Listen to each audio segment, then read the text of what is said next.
ദീപ്തി മേരി വർഗീസ്. രാഷ്ട്രീയ കേരളം ഇന്ന് ഏറ്റവും കൂടുതൽ ചർച്ച ചെയ്യുന്നൊരു പേരാണ് ദീപ്തി മേരി വർഗീസ്.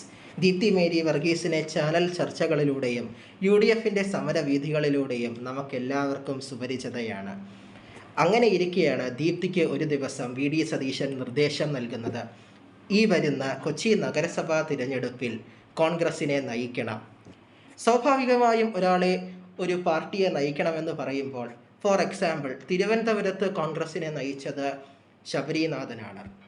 കോൺഗ്രസ് ജയിച്ചില്ലെങ്കിൽ കൂടി ജയിച്ചാൽ മേയർ സ്ഥാനാർത്ഥി തീർച്ചയായും മേയർ ആകുന്നത് ശബരീനാഥനായിരിക്കും. പക്ഷെ BJPക്ക് ആണെങ്കിൽ അങ്ങനെ ഒരു സ്ഥാനാർത്ഥി അവർ മുന്നോട്ട് വച്ചില്ല.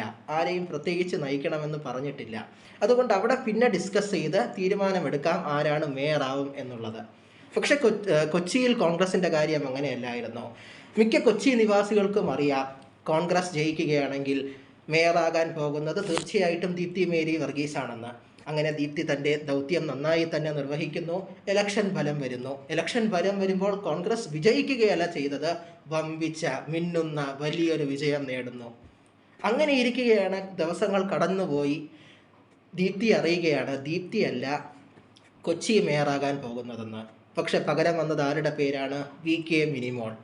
ദീപ്തി ഞെട്ടുന്നു. കാരണം ഇത്രയേറെ പാർട്ടിക്ക് വേണ്ടി പ്രവർത്തിച്ച ഒരാളെ തഴയുമ്പോൾ, മേയർ സ്ഥാനാർത്ഥിയാണെന്നുള്ളൊരു ചിന്തയിൽ തന്നെ പ്രവർത്തിക്കുമ്പോൾ തഴയപ്പെടുന്നത് വളരെ ദൗർഭാഗ്യകരമാണ്, വളരെ ദുഃഖകരമാണ്. അതിനവരെ കുറ്റം പറയാൻ സാധിക്കില്ല. പക്ഷെ ദീപ്തിക്ക് ഒരു കാര്യം മാത്രം മടി. VD സതീശൻ എന്തുകൊണ്ടാണ് ഇത് സംഭവിച്ചതെന്ന് പറയണം. തൻ്റെ വാക്ക് എന്തുകൊണ്ട് VD സതീശന് പാലിക്കാൻ പറ്റിയില്ല? കൊച്ചി DCCക്ക് ഇതിലുള്ള പങ്കെന്തായിരുന്നു? KPCCക്ക് ഇതിലെന്താണ് നിലപാട്? ഇതൊന്നും കോൺഗ്രസിന് പറയാൻ സാധിച്ചിട്ടില്ല. ഇത്തരം ഒരു സംഘടനയിലിരിക്കുമ്പോൾ ഇനി 4 മാസം കഴിഞ്ഞ് വരുന്ന തിരഞ്ഞെടുപ്പിനെ കോൺഗ്രസ് എങ്ങനെ നേരിടും? കാരണം കോൺഗ്രസിൻ്റെ വിജയം രാഷ്ട്രീയ കേരളത്തിന് വളരെ അനിവാര്യമായൊരു സമയമാണ് ഈ വരുന്നത്.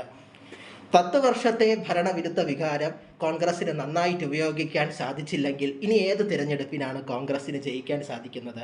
ഇത് കോൺഗ്രസിൻ്റെ പ്രശ്നമാണ്, കോൺഗ്രസിൻ്റെ മാത്രം പ്രശ്നമാണ്. VD സതീശൻ്റെ നേതൃപാടവം തെളിയിക്കേണ്ട ഒരു സുവർണാവസരമാണിത്.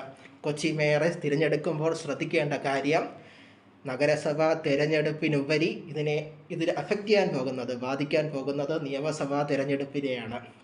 എല്ലാവരെയും ഒരുപോലെ സന്തോഷത്തോടെ കൊണ്ടുപോകാൻ സാധിക്കില്ല.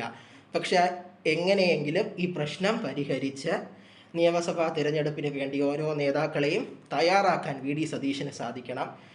ഇത് യൂസ് ചെയ്ത് നിയമസഭയിൽ കോൺഗ്രസ്സിന് വമ്പിച്ചൊരു വിജയം നേടാൻ സാധിക്കണം. അല്ലാതെ തമ്മിലടിച്ചും പരിഭവമുണ്ടാക്കിയും കലഹിച്ചുമൊന്നും ഒരു ഇലക്ഷനും ജയിക്കാൻ പറ്റില്ല എന്ന് കോൺഗ്രസ്സുകാർ അറിഞ്ഞാൽ ഇനിയെങ്കിലും നല്ലത്. അല്ലെങ്കിൽ ഇനിയുമുള്ളൊരു 5 വർഷം ഒപ്പോസിഷനിൽ വെറുതെ ഇരുന്ന് സമയം കളയാം. നിത്യമുള്ള രാഷ്ട്രീയ കേരളത്തിൻ്റെ വാർത്തകൾ അറിയാൻ സബ്സ്ക്രൈബ് ചെയ്യുക. Thank you.